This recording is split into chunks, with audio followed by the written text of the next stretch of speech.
واستنى بسنته إلى يوم لقاء ربه وبعد. سبحانك لا علم لنا إلا ما علمتنا إنك أنت العليم الحكيم. رب اشرح لي صدري ويسر لي أمري واحلل عقدة من لساني يفقهوا قولي.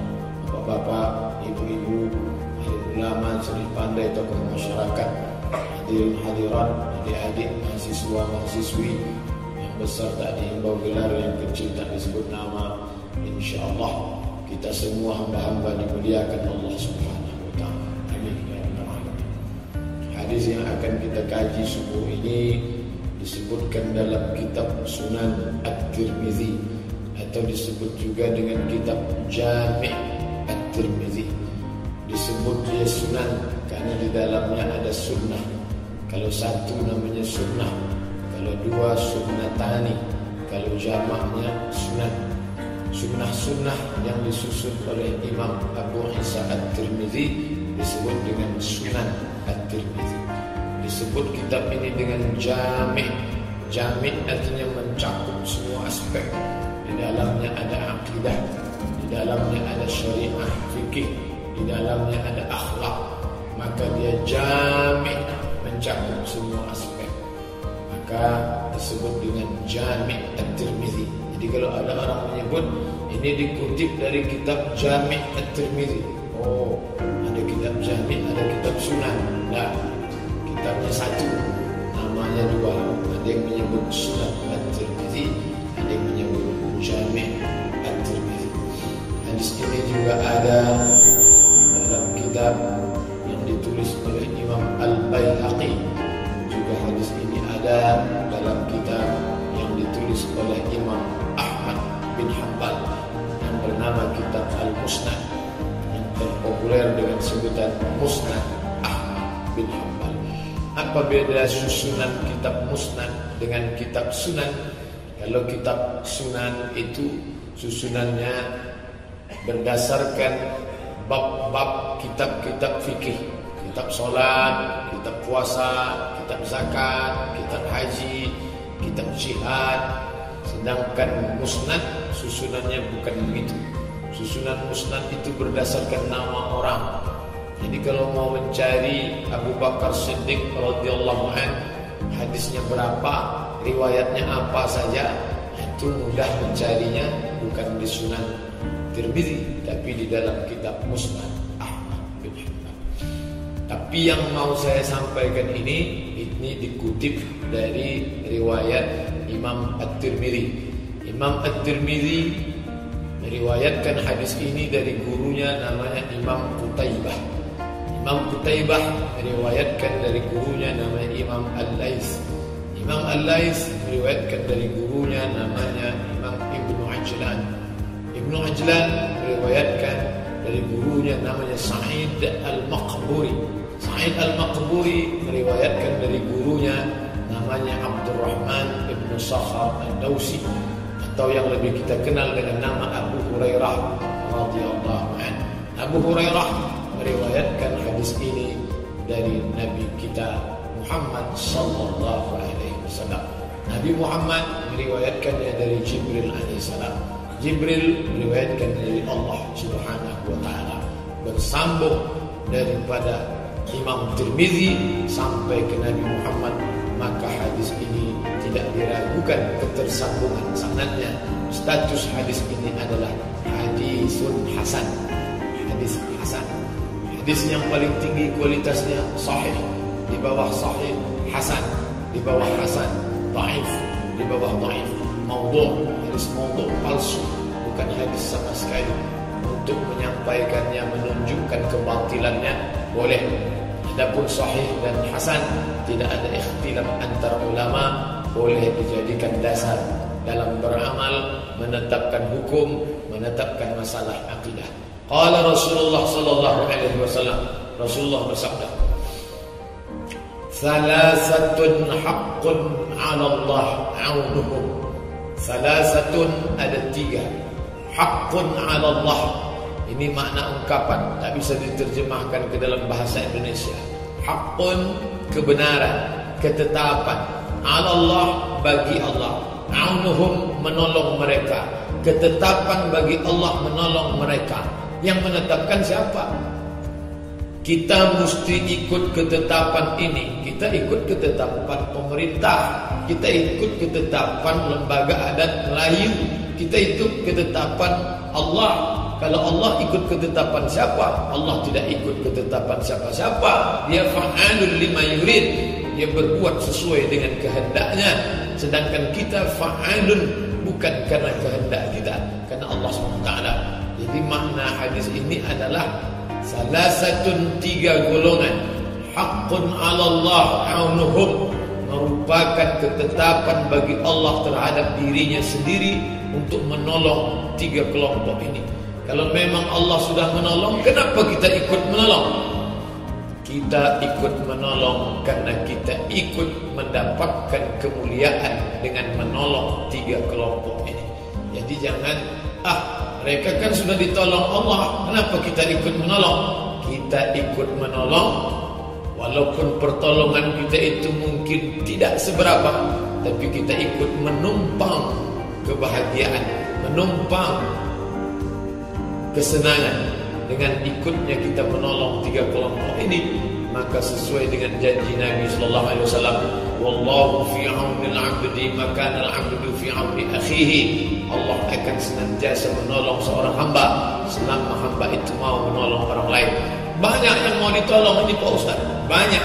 Tapi kata Nabi, kalau mau dibuatkan kerucut piramid, banyak sekali yang mau ditolong. Kalau mau lebih spesifik lagi, ada lagi. Lebih lagi ada. Inilah dia yang 3 ini. Kamu kalau mau tolong, kata Nabi, tolonglah ini. Andai kalian tidak menolong satu pun, aku sudah menetapkan diriku untuk menolong mereka. Tapi kalau kalian mau menumpang kebahagiaan, ikut senang, ikut mendapatkan balasan pahala, tolonglah. Anfiq, umfiq alaik, ya bani Adam, wahai anak cucu Adam, ya bani Adam, wahai anak Adam, anfiq, umfiq alaik. Kalau kau tolong, aku akan menolong engkau. In tansurullah, kalau kau tolong agama Allah, yang surku, dia akan menolong kamu. Oh, agama Allah ini perlu pertolongan dia. Nah, Allah tak perlu pertolongan kita. Wa huwal ghaniyul hamid. Dia maha kaya, dia maha cukup. Lalu kenapa kita tolong agama Allah ini? Kita yang perlu pada pertolongan itu. Karena dengan menolong itu kita sedang menolong diri kita sendiri. Ini yang perlu dipahami dengan baik. Banyak orang menganggap dia menolong, kalau bukan karena saya itu masjid tidak jadi, kalau bukan karena saya itu mushola tak berdiri, kalau bukan karena saya anak yatim tak bisa sekolah. Bukan. Wa ma min dabbatin fil ardi illa 'ala Allah rizquha. Allah sudah tetapkan rezeki segala makhluknya. Cacing yang di dalam tanah, nyamuk yang berterbangan, semuanya ditetapkan Allah. Lalu untuk apa kita menolong ini? Wa man syakara fa innama yashkuru li nafsihi. Siapa yang berbuat baik, dia sedang berbuat baik untuk dirinya sendiri. Makanya orang yang paham tentang hakikat ini, dia berikan sebanyak-banyak bantuan pertolongan. Aku bukan sedang menolong masjid, saya bukan sedang menolong anak yatim, saya sedang menolong diri saya sendiri. Maka skala prioritas di antara yang banyak ini, kata Nabi, ada 3. Salah satu haqqun 'ala Allah aunuhum. Yang pertama, al-mujahidu fi sabilillah. Kalau sudah disebut kata fi sabilillah, sepakat 4 mazhab. Yang paling tua Hanafi, meninggal 150. Yang nomor 2 Maliki, meninggal 179. Yang nomor 3 Syafi'i, meninggal 204. Yang nomor 4 Ahmad bin Hanbal Hambali, meninggal tahun 241. Sepakat yang 4 ini, kalau sudah disebut fisabilillah, itu artinya perang.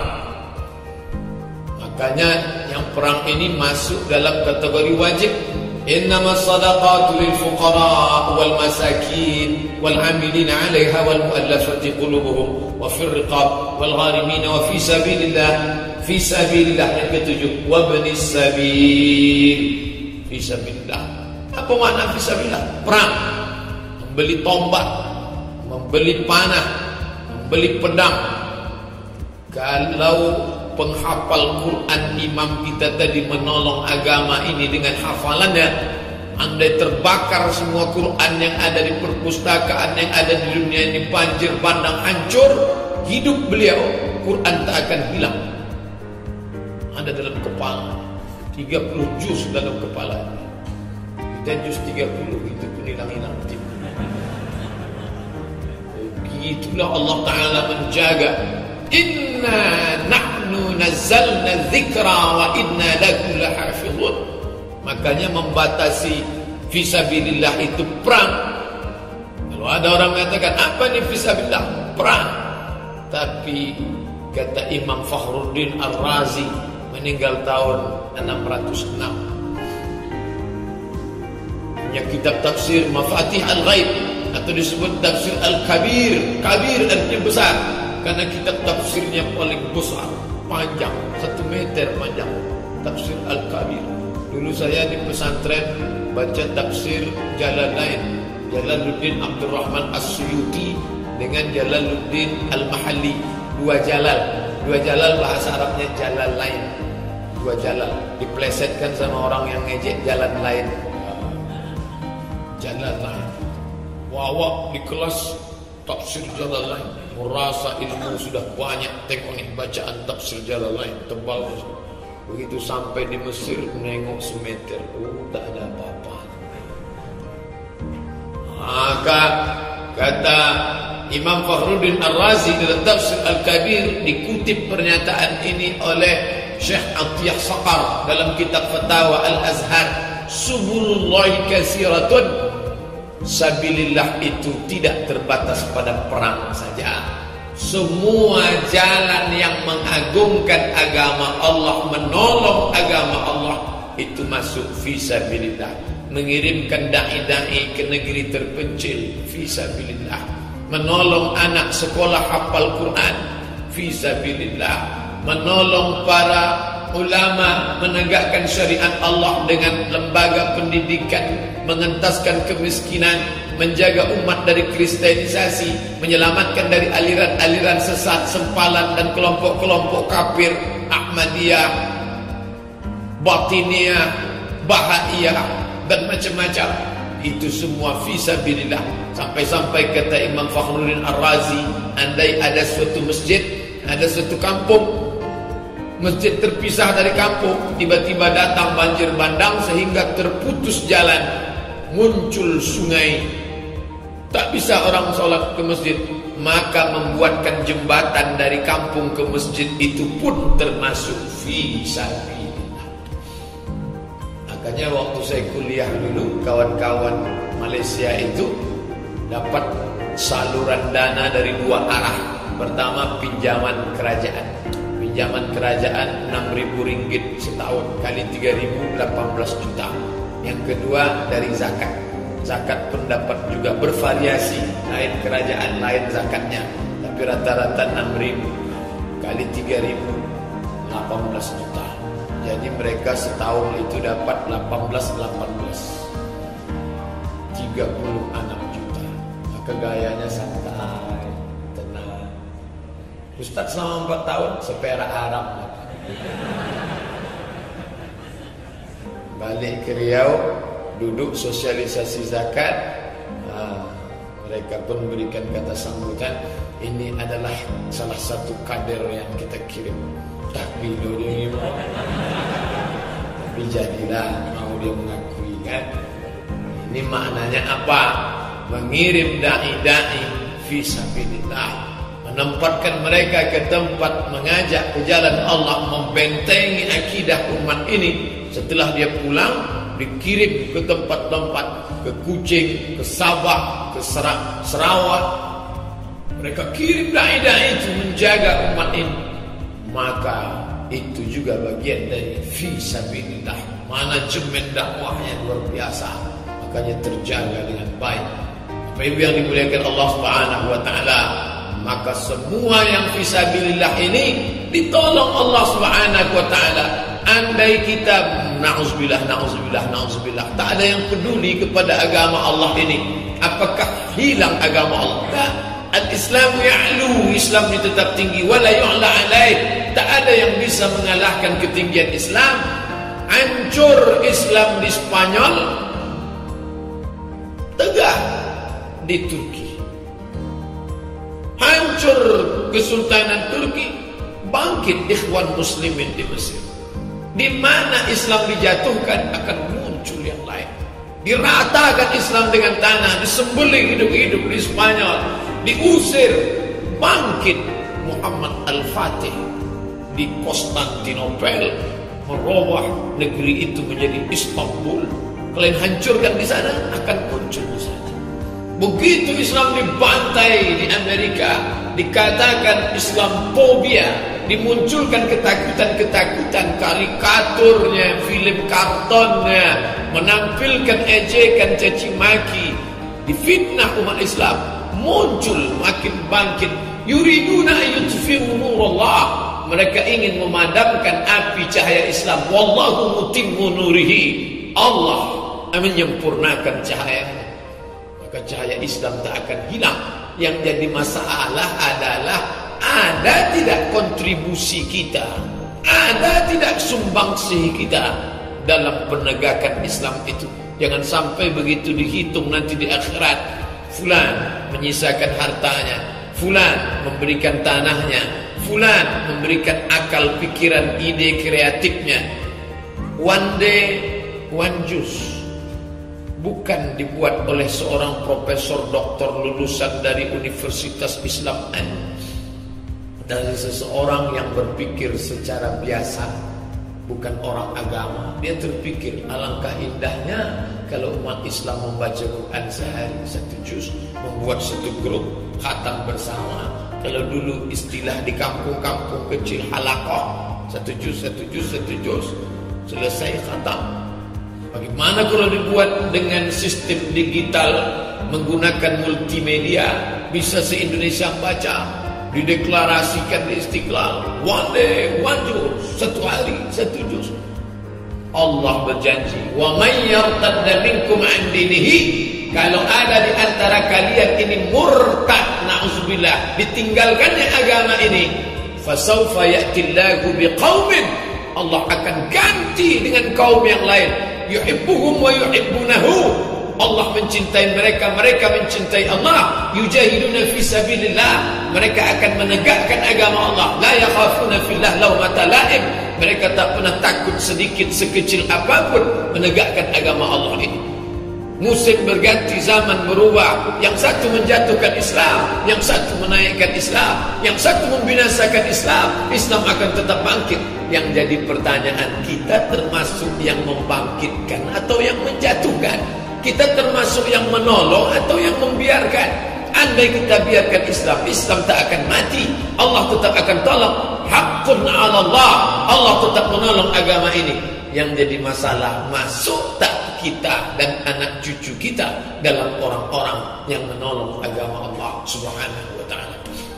Bapak ibu yang punya anak 3, yang satu ini titelnya MM Pak Ustaz, Master Management. Yang ini saya masukkan titelnya MSI Pak Ustaz, Master of Science, MSc. Tapi yang satu ini saya wakafkan fisabilillah Pak Ustaz. Apa makna wakaf fisabilillah? Saya wakafkan anak saya ini untuk belajar agama, menolong agama Allah. Kenapa anak bapak yang ini yang bapak wakafkan? Karena di antara yang bertiga ini, inilah yang paling cerdas, inilah yang paling kuat hafalannya, inilah yang paling mantap. Maka saya buat dia belajar agama. Begitu zaman dulu. Kenapa Islam itu bangkit zaman dulu? Muncul Muhammad bin Idris Asy-Syafi'i, muncul Muhammad ibnu Ismail ibnu Ibrahim ibnu Al-Mughirah ibnu Al-Bardisbah Al-Bukhari, muncul Imam Muslim Al-Qusairi An-Naisaburi. Mereka orang-orang yang jenius, orang-orang yang daya tangkapnya luar biasa. Hafalan hadisnya 600.000 hadis. Diseleksi tinggal 300.000 hadis. Yang sahih tinggal 100.000 hadis. Diringkasnya menjadi satu kitab 7.275 hadis. Disingkat lagi menjadi 4.000 hadis. Diringkas lagi oleh Muhammad Fuad Abdul Baqi tinggal 2.000 hadis. dalam Al-Lu'lu' wal Marjan fi mattafaqa alaihi syaikhan, sampai ke Pekanbaru diringkas lagi menjadi 2 SKS 16 tatap muka. Pelajaran agama yang begitu banyak, ulumul hadis, ulumul Quran, tafsir, balaghah, mantik, ma'ani, bayat, bahasa Arab, sejarah Islam dipersempit menjadi 5 pelajaran. Quran, hadis, fikih, bahasa Arab, akidah akhlak. Quran, hadis, fikih, bahasa Arab, akidah akhlak. Diperkecil lagi menjadi 1 pelajaran, PAI, pelajaran agama Islam. Setelah tamat tak berkesan sama sekali, karena nama pelajarannya pun PAI, PAI. Mana pelajaran agamamu nak? Lapainya lah. Apa yang mau diharapkan?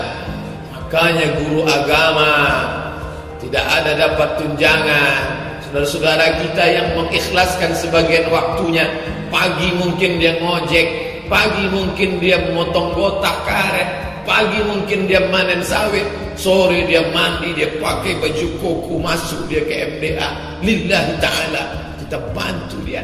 Kita bantu tak kita bantu, dia tetap akan terus mengajarkan alif bata kepada anak cucu umat Islam. Dia tak pandang itu, karena yang dia pandang, aku sudah berjuang untuk agama Allah. Yang akan dia lakukan, yang akan dia petik, ad-dunya mazra'atul akhirah. Dunia ini seperti kebun tanaman yang akan dituai hasilnya di akhirat nanti. Itu bukan hadis. Kata Mullah Ali Al-Qari, ad-dunya mazra'atul akhirah. Bukan hadis, tapi maknanya baik, tidak bertentangan dengan Al-Quran. Man kana yuridu harsad dunya, siapa yang inginkan tanaman-tanaman dunia, ditanamnya di dunia ini. Kita tanam jagung, kita tanam padi, tumbuh juga rumput di sela-sela jagung dan padi itu. Konon lagi lah memang rumput itu betul ditanam, tak mungkin tumbuh jagung. Pernah Bapak Ibu mendengar, saya kemarin Pak Ustadz nanam rumput, tiba-tiba tumbuh korma, berbuah lagi? Tak ada itu. Bapak Ibu yang dimuliakan Allah Subhanahu wa ta'ala, maka Bapak Ibu yang sudah istiqamah selama ini menolong fisabilillah, maka tolonglah terus. Apa fisabilillah nih Pak Ustaz? Udah setengah jam saya jelaskan, itu saja judulnya dari tadi. Tak jelas sama kami fisabilillah. Memang kalau kurang cairan agak kurang penangkapan. Bercanda. Artinya semua yang menolong agama Allah, tolonglah. Tolong dengan menyekolahkan anak sekolah agama. Ini orang sekarang, kenapa dia ibu masukkan di sekolah agama? Bandel betul Pak Ustaz. Mana yang paling bandel itu dimasuk aja ke pesantren. Sesudah keluar dari pesantren, ini yang bandel sejak tamat pesantren. Padahal sebelum masuk pun memang dah bandel kan? Dianggapnya pesantren itu laundry. Masukkan pakaian kotor, keluar pakaian bersih, tanpa disetrika. Mana bisa? Maka kalau mau bangkit Islam ini ke depan, tolonglah dengan sesuai apa yang kita lihat. Pak Ustaz dari mana dulu? Saya dari Mesir, habis itu S2 ke Maroko. Wah, saya ingin betul anak saya ke sana. Yang mau nih bapak apa anaknya? Saya Pak Ustaz tak jadi. Mesti anaknya mau sesuai dengan keinginan bapak. Anaknya mau, bapaknya mau, ibu itu pula nelpon tiap hari, baliklah nak, balik juga dia. Maka ini jihad luar biasa. Saya dulu tak tahu berpisah dengan orang tua itu. Mungkin ibu tak ada duit, tapi korbannya bukan uang. Ada yang lebih mahal dari uang, tak bisa dibayar dengan uang. Apa itu? Perasaan seorang ibu berpisah dengan anak. Saya 4 tahun kuliah tak pernah balik. Kalau mau balik harus membuat rakit dari Sungai Nil ke Sungai Siak. Jauh. Dulu saya tak tahu berpisah itu mahal harganya. Tak tahu saya. Setelah saya punya anak, barulah saya tahu ternyata berpisah itu menyakitkan. Betul kata pepatah orang Prancis, perpisahan kematian yang kecil. Perpisahan itu kematian yang kecil. Setelah pulang baru saya tanya emak saya, sakit tak berpisah? Oh, terdengar suara kau memanggil-manggil. Jadi gimana cara mengobati kerinduan? Cari anak-anak yang mirip macam hitam-hitam kurus, gitu cara orang tua. Ibu yang tak punya uang jangan anggap tak pernah berbuat, berkorban perasaan, berkorban hati untuk agama Allah. Orang yang berkorban itu disebut dengan sabar.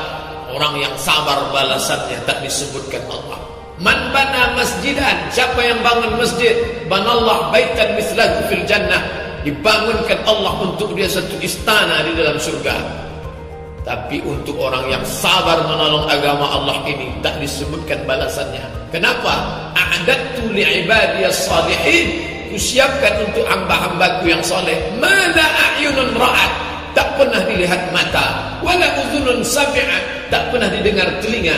Wala khatara ala qalbi bashar, tak pernah terlintas di hati manusia. Innama yuwaffas sabirun, Allah berikan kepada orang-orang yang sabar menolong agama Allah ini ajrahum bighairi hisab, tak bisa dihisab, tak bisa dihitung. Itu yang diberikan Allah. Sabar bapak ibu mendidiknya, sabar membesarkannya, sabar mendidik membesarkan dalam ajaran Islam. Tak muak mulut memesankan, nak, kalau nanti sampai masanya dunia ini kacau balau, aku sudah mati, ayahmu sudah meninggal, kau hidup sebatang kara di kota Pekanbaru ini, apapun yang terjadi tetap kau sholat berjamaah, jaga auratmu, nak, tetap kau besarkan cucu cicit, tak kuizinkan dunia akhirat 7 keturunan sampai habis hari kiamat. Aku tak ingin kalian dalam keadaan mati tak menyebut la ilaha illallah Muhammadan Rasulullah. Mungkin ceramah ustaz tak masuk ke telinganya, mungkin tausiah tak bisa menyentuh hatinya, tapi ucapan seorang ibu masuk ke otaknya, masuk ke tangkai jantungnya, masuk ke tulang sumsumnya, sampai mati tak pernah dia lupakan. Begitu dia terkenang dengan ibunya, maka terkenang dalam hatinya, dia katakan la ilaha illallah Muhammadan Rasulullah. Inilah jihad fisabilillah. Wajib kita menolong, karena Allah sudah menetapkan pada dirinya untuk menolong orang-orang yang menolong agama Allah. Yang kedua, wal mukatabul ladzi yuridul ada. Wal mukatab alladzi yuridul ada. Mukatab diambil dari kataba yukatibu mukatabata. Mukatab seorang budak hamba sahaya yang sudah dijanjikan tuannya akan merdeka. Fulan, sini. Lalu budak itu pun datang. Budak di sini maksudnya hamba sahaya, bukan budak dari Bengkalis. Itu budak-budak kecil. Sini, datanglah hamba sahaya tadi. Ada apa tuan? Kamu akan saya bebaskan pada tanggal 1 Muharram 1438. Oh, tak lama lagi itu tuan. Syawal, Zulqa'dah, Zulhijjah, Muharram, 4 bulan lagi. Ya, dengan syarat kalau kamu sanggup membayar kepada saya 1000 dinar. Kalau sanggup bayar 1000 dinar, kamu bebas. Maka dibuatlah kataba yukatibu, catatan perjanjian. Jika saya sanggup membayar kepada tuan saya sekian, maka saya akan bebas pada tanggal 1 Muharram 1437. Status budak ini namanya mukatab. Wal mukatab alladzi yuridul ada, seorang budak hamba sahaya yang sudah ditetapkan akan bebas menebus dirinya, maka ini prioritas kedua yang ditolong. Makanya mereka ini masuk dalam 8 asnaf. Mana dia? Innamas sadaqatu lil fuqara wal masakin wal 'amilin 'alaiha wal mu'allafati qulubuhum wa fir riqab. Riqab hamba sahaya yang diberi. Andai dia datang ke BAS, Badan Amil Zakat, wahai Bapak Ketua BAS, ya, ini aku bawa surat perjanjianku dengan tuanku. Katanya aku akan dibebaskannya pada tanggal 1 Muharram 1437 dengan syarat aku mesti membayar sekian. Maka ketua Baitul Mal mengambil uang, ambillah uang ini, tebus dirimu. Begitulah Islam menghapuskan perbudakan dari atas dunia. Jadi nanti kalau ketemu ayat-ayat tentang budak di dalam Al-Quran, Jangan katakan Islam melegalisasi, membiarkan perbudakan. Islam menghapuskan perbudakan, tapi tidak sekaligus. Karena waktu itu orang memang memiliki budak. Orang disebabkan peperangan jadi budak. Orang karena banyak utang bisa jadi budak. Orang yang karena bapaknya budak, ibunya budak, anak-anaknya tetap menjadi budak. Islam datang menghapuskan perbudakan, tapi bertahap. Orang yang maaf cakap berhubungan kelamin di siang Ramadan, bebaskan budak. Punya budak? Punya. Bebaskan budak. Tak ada budak, puasa 60 hari berturut-turut. Tak sanggup, jangan tawar dulu, sanggup-sanggupkanlah. Ini kalau tawar cepat betul nanti dia baru kasih makan pakai miskin. Budak dulu. La yu'akhidhukum Allahu bil-laghwi fi aymanikum walakin yu'akhidhukum bima kasabat qulubukum. Adapun ucapan kamu yang tak sengaja, yang terlupa, yang tersilap, tak dicatat malaikat. Tapi kalau kamu sudah azam bersumpah, ingat, fakafaratuhu, cara menebusnya it'amu asyarati masakin, kasih makan 10 fakir miskin, au kiswatuhum, atau beri pakaian, au tahriru raqabah, membebaskan hamba sahaya. Banyak cara Islam membebaskan budak hamba sahaya, dengan tebusan sumpah, tebusan zihar menyerupakan istri dengan ibunda, dengan membayar dengan tebusan kafarat menebus hubungan kelamin di siang Ramadan. Itu cara-cara Islam menghapuskan perbudakan. Alhamdulillah 1437 perbudakan habis, bersih, sebersih-bersih. Itu proses Islam. Sama macam mengharamkan khamar. Orang Arab minumannya khamar, pagi khamar, siang khamar, malam khamar. Tabiat Islam, ciri ajaran Islam, tadarruj fit tasyri', menghapuskan hukum Arab itu berproses. Kalau langsung datang sekaligus haram, mana mereka mau terima? Mereka masih terikat dengan khamar. Bukan macam kita habis makan lontong sayur, pagi teh manis, siang teh manis. Mereka enggak. Begitu bangun tidur minum khamar. Khamar itu minuman air putih mereka. Anggur murah sekali, diinjak-injak anggur itu, disaring, lalu disimpan di botol, di kaleng, lalu kemudian sampai 7 hari melewati proses fermentasi menjadi khamar. Hukum khamar tidak langsung khamar haram. Dah. Yas'alunaka 'anil khamri wal maisir. Mereka bertanya kepadamu tentang hukum khamar dan judi. Qul, katakan ya Muhammad, fihima ismun kabir, bahwa di dalam khamar dan judi itu ada dosa. Wa manafi'u linnas, tapi ada manfaatnya. Ada manfaatnya. Wa ismuhuma akbar min naf'ihima, tapi ingat, dosanya lebih besar daripada manfaat. Itu ayat pertama, bukan langsung haram masuk neraka. Dah. Khamar bagaimana ya Rasulullah, ya Muhammad SAW? Khamar bagus. Bagus khamar. Manafi, banyak manfaatnya. Menghangatkan badan, bisa menjaga kesehatan. Tapi ingat, dosanya lebih besar. Mulai orang mikir-mikir. Pada tahap kedua, orang tetap minum. Sambil minum, masuk waktu sholat, Allahu Akbar, Allahu Akbar, sambil bergoyang-goyang mabuk dia sholat. Allah, wala ana abidun ma'abadtum wala antum abiduna ma'abudu wala ana abidun ma'abadtum. Tak dapatnya simpang lakum dinukum waliyadi, sampingkan mabuk. Turun ayat, la taqrabus salat, jangan kalian dekati salat, wa antum sukara, ketika kalian sedang mabuk, hatta ta'lamu ma taqulun, sampai kalian sadar apa yang kalian ucapkan.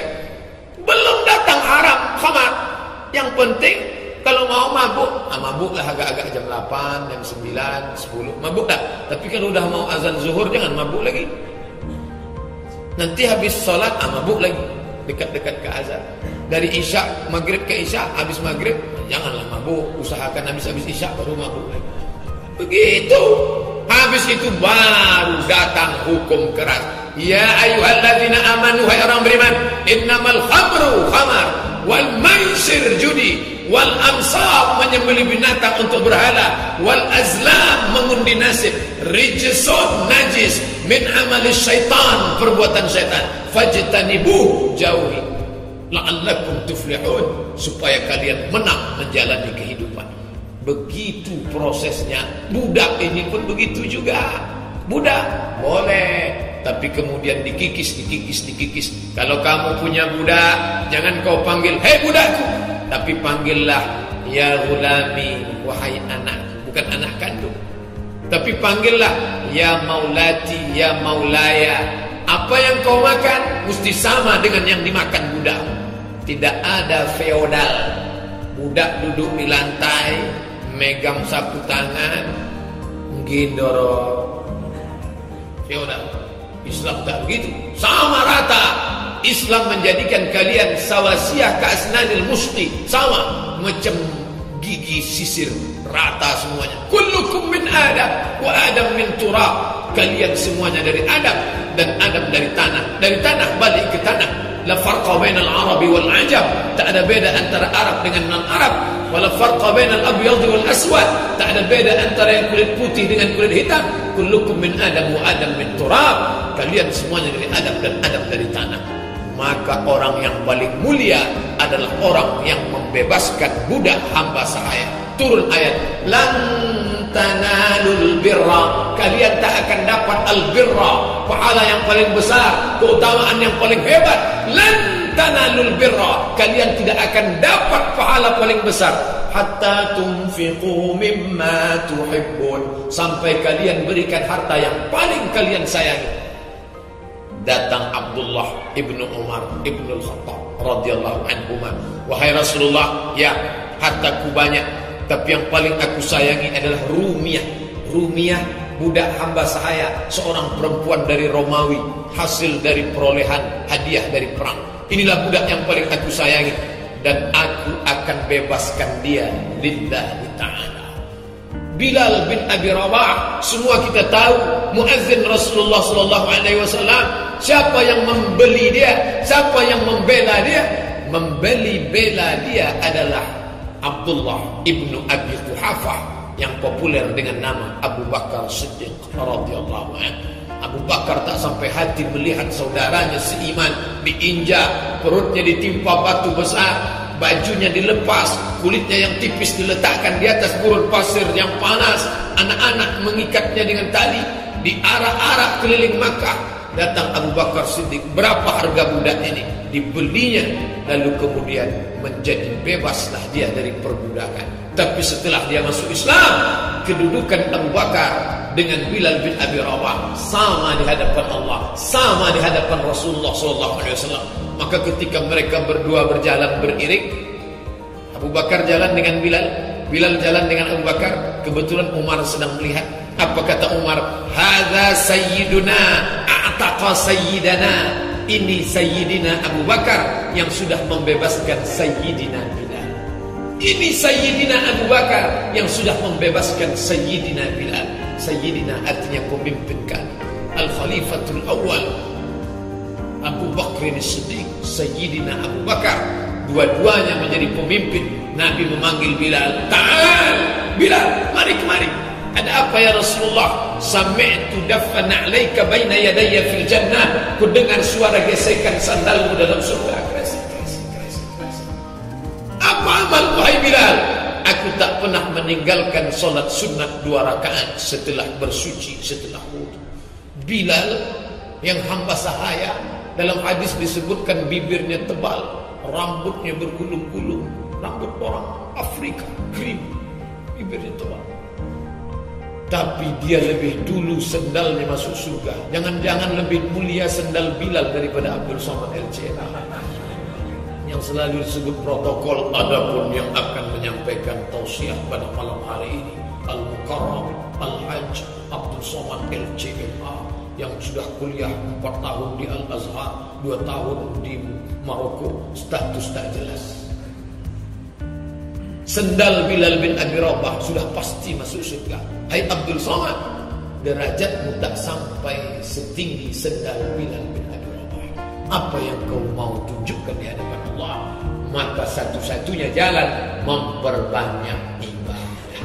Datang ke masjid, sholat berjamaah, iktikaf di waktu malam, banyak-banyak ibadah untuk mencapai derajat serendah sendal Bilal bin Abi Rabah.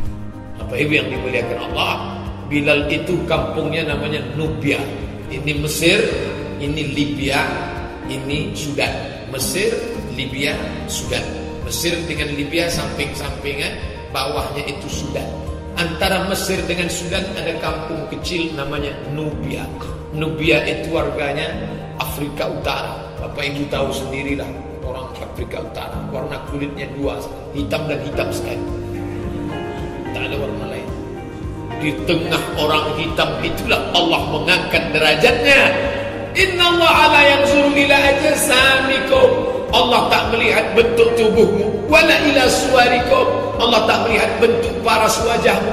Kullukum min Adam wa Adam min turab. Semuanya anak cucu keturunan Adam.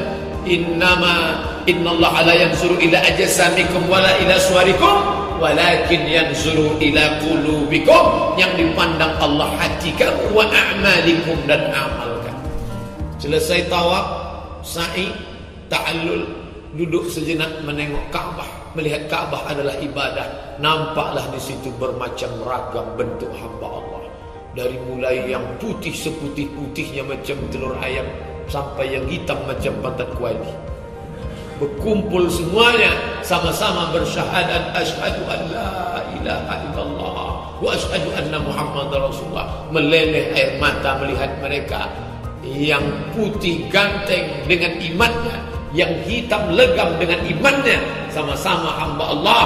Semua akan diangkat derajatnya bersama Sayyidina wa Maulana Muhammad sallallahu alaihi wasallam. Saya di Maroko tinggal di asrama. Semua ada di situ. Ada kawan saya namanya Maksimo dari Moskow, Rusia, belajar bahasa Arab. Ada dari Mongol, ada dari Kyrgyzstan, Uzbekistan, Kazakhstan, Tajikistan, Uzbekistan. Ada pula yang dari Gambia, dari Burkina Faso. Ada kawan baik dari Burkina Faso. Tapi saya lebih suka berkawan sama yang dari Afrika. Karena dengan berada di tengah mereka itu kita lebih bersyukur kepada Allah Ta'ala. Begitulah, paham sendirilah Bapak apa mereka ini lebih baik. Pengalaman saya, orang Afrika itu lebih baik, lebih lembut hati. Begitulah mungkin Bilal bin Abi Rabah. Kawan-kawan kuliah lembut, sopan, baik, tak ada sombong. Bapak Ibu yang dimuliakan Allah, siapa yang prioritas kedua? Wal mukatabul ladzi yuridul ada. Seorang budak yang sudah dijanjikan tuannya dan dia ingin bebas, maka kita bantu. Sekarang tak ada lagi untuk apa dikaji Pak Ustaz. Menunjukkan ke anak cucu cicit kita, kepada kaum kafir yang menembak Islam, mengejek-ejek Islam, membiarkan perbudakan. Dan kalian harus belajar baik-baik. Islam menghapuskan perbudakan secara bertahap. Kami sudah kaji itu kemarin subuh hadisnya. Apa kata Ustaz itu? Tidak lo ingat hapus, tapi jelas ada rekamannya itu. Nanti saya putarkan insyaAllah. www.youtube.com ada. Yang terakhir, yang ketiga, wan nakih allazi yuridul afaf. Wan nakih, orang yang mau nikah. Allazi yuridul afaf, dia menikah karena ingin afaf. Nama sifatnya afaf. Orang yang punya sifat afaf itu namanya afif. Kalau perempuan namanya afifah. Apa itu? Menjaga kehormatan dirinya. Makanya kita selalu berdoa, Allahumma inni as'aluka al-huda wat-tuqa wal-afafa wal-ghina. Allahumma inni as'aluka al-huda wat-tuqa wal-afaf. Menjaganya. Dia mau menikah. Selama ini dia sudah rajin baca Quran. Selama ini dia rajin solat tahajud witir. Tapi yang namanya dia manusia, dia makan telur ayam, dia makan sahur, dia makan asam podeh. Maka dalam tubuhnya itu ada energi. mesti dia salurkan ke tempat yang halal, tapi dia tak sanggup menikah, maka buatkanlah di Jordania ada namanya sundukuz zawaj. Sunduk artinya kotak, zawaj kotak menikah. Bantu orang yang tak sanggup menikah. Oh, Ustadz ini kami sangka pengajian Ustadz meninggalkan beban, rupanya menambah kotak. Akhirnya pengurus masjid bertambah kotak. Selama ini kotak MDA, kotak yatim, kotak masjid, bertambah kotak nikah. Banyak pula lagi yang mendaftar daripada yang menyetor. Ini mesti saya jelaskan, karena ini ajaran Islam. Wan nakih, orang yang mau menikah, allazi yuridul afaf, dengan menikah itu dia ingin menjaga kehormatan dirinya.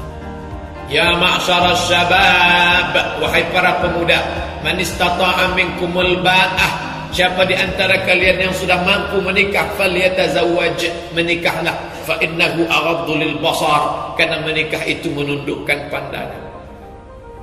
Dulu dia matanya jelalatan, tapi setelah pantang dibuka tirai, asal buka tirai, setelah menikah makin gatal bosnya. Setelah menikah itu, maka menikahlah, fa innahu aghaddu lil basar, karena menikah menundukkan pandangan, wa ahsanu lil farj, menjaga kemaluan kehormatan diri. Alhamdulillah ada ustaz kita, saya tak mau sebut namanya takut dia nanti marah. Saya tak mau riak nih Pak Ustaz, diundangnya saya Ustaz Abdul Somad. Besok datang ya, kemana? Ada masjid di belakang Kedaung, depan hotel. Sakut saya salah sebut. Ini mirip-mirip. Yalah, sampai saya ke situ, saya tengok siapa yang mau diceramahi ini. Pirang-pirang semua. Saya sangka turis, rupanya anak fang. Rambut gondrong, pakai anting. Siapa ini? Ini anak-anak fang yang kami kumpulkan Pak Ustaz. Jadi Ustaz ceramahilah mereka. Wah, mana ceramahnya? Kalau di Masjid Agung saya biasa, Masjid An-Nur Raya As-Salah ini orang masa. Apa kabar saudara? Jadi apa yang mau kita ceramah? Ceramahkanlah tentang perjalanan hidup Pak Ustaz. Ini programnya apa Ustaz? Jadi mereka ini sudah banyak yang bosan jadi gelandangan Pak Ustaz. Muak sudah mereka menyanyi 2-3 lagu, duitnya juga ada. Jadi mau kita bimbing yang pandai jahit, kita buatkan kursus jahit. Yang punya bengkel montir, kita masukkan kursus bengkel. Nanti dia bisa buka usaha kecil-kecilan. Begitu ya. Dan ternyata Pak Ustaz, mereka ini banyak yang kumpul kerbau. Kalau Jakartanya kumpul kembok. Kenapa disebut kumpul kerbau? Karena tak pakai akad nikah. Macam kerbau kumpul. Dan mereka ini sudah banyak yang bosan. Ternyata dalam fitrah diri manusia ada mengingkari dosa. Kami sebenarnya sudah muak berzina nih Pak. Kami mau dinikahkan dengan akad. Ini anak kecil ini siapa? Anak kamu. Hasil dari kumpul kerbau tentu anak kerbau. Tidak. Karena dalam Islam setiap anak yang lahir itu mamin mauludin illa yuladu alal fitrah. Jangan pula bapak nanti kumpulkan anak-anak fam, anaknya dikasih siapa? Siti Al-Baqarah. Anak kerbau. Anak lembu. Bukan. Dia tetap suci, bersih. Tak ada dosa dia. Orang tuanya itu berdosa. Sikit banyak pemerintah ikut berdosa. Sikit banyak masyarakat karena tak peduli ikut berdosa. Saya dosa apa? Saya kan sudah didik anak saya. La ta'murunna bil ma'ruf, ajak buat baik. Wa la tanhauna 'anil munkar, larang orang buat munkar. APBD, APBN kemana perginya? Negeri ini dibangun berdasarkan Allahu Akbar, kata Bung Tomo. Allahu Akbar atas berkat rahmat Allah dan keinginan yang luhur dari bangsa Indonesia supaya bebas dari penjajahan. Definisi negara adalah sekelompok orang berkumpul untuk mencapai kemakmuran bersama. Undang-undang dasar kita menjamin orang miskin, orang susah ditanggung oleh negara. Oleh sebab itu ini salah satu kewajiban. Negara tak membuat. Alhamdulillah jamaah kita ada yang membuat. Dikumpulkannya uang dari kaum muslimin, dinikahkannya. Baik sekali. Ini contoh real nyata. Saya mau bantulah orang nih Pak Ustadz, nanti saya pertemukan dengan orangnya. Ada di sini, ada. Mana dia? Mungkin dia tak mau diperkenalkan, tapi usahanya ini baik. Saya belajar. Nampaknya mengajar Ustadz, ya, tapi saya sedang belajar. Ternyata ada hamba Allah yang bukan LC, bukan MA, bukan sekolah agama, tapi pedulinya lebih peduli lagi daripada orang mengerti agama. Hatinya lebih lembut, merasakan yang dirasakan orang lain. Kalau mereka manusia, ada orang melihat benci, ini sampah masyarakat, ini hanya mengacau saja di jalan. Apa ini? Tapi dia tidak. Dia memandang itu sebagai hamba Allah yang perlu ditolong dan diselamatkan. Dia pandang itu sebagai ladang ibadah. Kalau aku tolong mereka, ayyahdiyallahu bika rajulan wahidan, satu orang yang dapat hidayah karena khairun min humurin ni'am, lebih baik daripada kau miliki seekor unta yang merah. Ustadz Abdul Somad ceramah di depan orang-orang baik. Dari ujung ke ujung dia orang baik semua. Tapi dia sudah mendatangkan ustaz, mengumpulkan orang yang tidak baik, mengajak ke jalan Allah. Ud'u ila sabili rabbik, ajak mereka ke jalan Allah. Mereka inilah yang mengajak orang dari jalan setan ke jalan Allah, dari jalan iblis ke jalan Allah. Ustaz ngomongnya bagus-bagus, itu bukan jalan setan Ustaz. Jadi jalan nangka. Iyalah jalan nangka. Mereka ini diarahkan, ditolong. Maka yang ketiga, an-nakih, orang yang mau nikah, allazi yuridul ada, yang memang mau yuridul afaf, menjaga diri dari perbuatan haram. Adapun yang tak mau nikah karena memang tak ada selera, itu lain cerita. Lewat anak gadis cuek aja dia, lewat anak lajang baru menitik itu. Oh, ini LGBT ini, cepat-cepat berobat. Sakit itu. Saya nih Pak Ustaz, duit ada, selera ada, cuman bingung menetapkan pilihan antara Aisyah atau Khadijah, antara Fatimah atau Asia. Istikharah lah nak. Udah istikharah Pak Ustaz, nanti nampak itu empat-empatnya nampak Pak Ustaz. Bisa jadi diganggu setan. Hubungi Ustaz Saifullah Ruqyah supaya di ruqyahnya bacakannya nanti ke telinga. Bismillahirrahmanirrahim. Ma'asmi syai'un fil ardi wa la fis sama'. A'udzu bikalimatillahi tammati min kulli syaitanir wa amati wa min kulli 'ainin la'amma. Allahu la ilaha illa huwal hayyul qayyum. Tak diganggu setan lagi. Mungkin ada jin-jin betina yang naksir selama ini, dihalanginya supaya tak nikah-nikah. Bisa jadi. Saya ini terbalik pula Pak Ustaz. Gimana pula? Saya udah nikah, mau nikah aja lagi bawaan. Itu baguslah. Dia mau beribadah kepada Allah, akhirnya diam-diam menikahnya. Setelah menikah ketahuan sama istrinya, mengamuk istrinya. Abang mengkhianati cinta kita yang dulu katanya aku sampai hidup sehidup semati. Ternyata belum aku lagi mati kau sudah menikah. Adinda, kata Ustaz Somad, menikah itu ibadah. Ibadah itu tak boleh dikasih tahu orang lain. Namanya riya. Makanya abang diam-diam aja. Inilah kaji yang tak boleh diamalkan.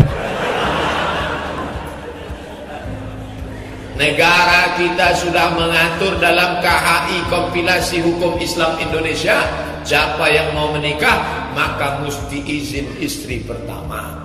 Buatlah surat pernyataan, matre anak beribu, dengan ini aku setuju suamiku menikah lagi dengan berat hati minta ampun. Dibawalah ke pengadilan di belakang Purna FTQ Jalan Parit Indah, terus ada sebelah kiri. Nanti saya tunjukkan kan. Tapi kalau bisa janganlah, jaga sajalah yang sudah ada, menjadi keluarga yang sakinah, mawaddah, warahmah, dididik menjadi keluarga yang baik, mengabdi kepada Allah Subhanahu wa taala. Man tazawwaja, siapa yang menikah, faqad istakmala nisfal iman. Dia sudah menyempurnakan setengah imannya. Selama ini imannya tunggal, datang orang yang menolong, kulihat imanmu baru setengah saudaraku. Iman yang setengah itu subik, ibarat mangkok tak bisa menampung air hujan. Dia lepas terus. Maukah engkau kubantu menyempurnakan setengah imanmu? Kau akan kunikahkan. Tak ada yang mau sama saya Pak, karena saya susah. Aku yang akan memilih engkau menjadi menantu. Inilah yang melahirkan anak-anak yang soleh bernama ulama besar Mubarak. Namanya Mubarak, asalnya dari India. Mubarak, ya, tolong ambilkan dulu anggur, aku ingin makan anggur, kata Hakim Marwah. Dia seorang hakim agung di negeri Marwah. Ambilkan anggur. Datang si Mubarak membawa setangkai anggur. Makan tuan. Kecut. Masam. Ambil lagi. Diambilnya lagi. Makan tuan. Masam juga. Ambil lagi. 3 kali ambil. Mubarak, tak tahukah engkau selama sebulan engkau menjaga kebun anggur ini, tak dapat memilih anggur agak satu saja yang manis? Apa kerjamu selama di sini? Anggur itu kan ada yang pokoknya manis. Kenapa tak engkau ambil dari situ? Tuan kan menyuruh saya menjaga anggur, bukan makan anggur. Jadi selama sebulan kau di sini tak ada makan anggur. Sebiji haram pernah ku makan tuan. Demi Allah tak pernah ku makan. Maka dinikahkannya Mubarak dengan anak gadisnya. Dari pernikahan perempuan yang salihah dengan anak yang soleh itu lahirlah ulama ahli hadis bernama Al-Imam Abdullah ibn Mubarak, yang levelnya dalam ilmu hadis Amirul Mukminin. Abdullah ibn Mubarak bukan main. Disempurnakannya imannya dengan mendapatkan kebaikan. Akhirnya lahirlah anak-anak yang soleh dan solehah tercatat dalam sejarah Islam. Bapak Ibu yang dimuliakan Allah, mari kita bantu orang-orang yang diberikan Allah ujian. Yang diuji Allah bukan mereka yang 3 ini. Yang diuji Allah bukan mereka yang 3 ini. Yang diuji Allah adalah kita. Sabarkah kita membagi titipan Allah itu?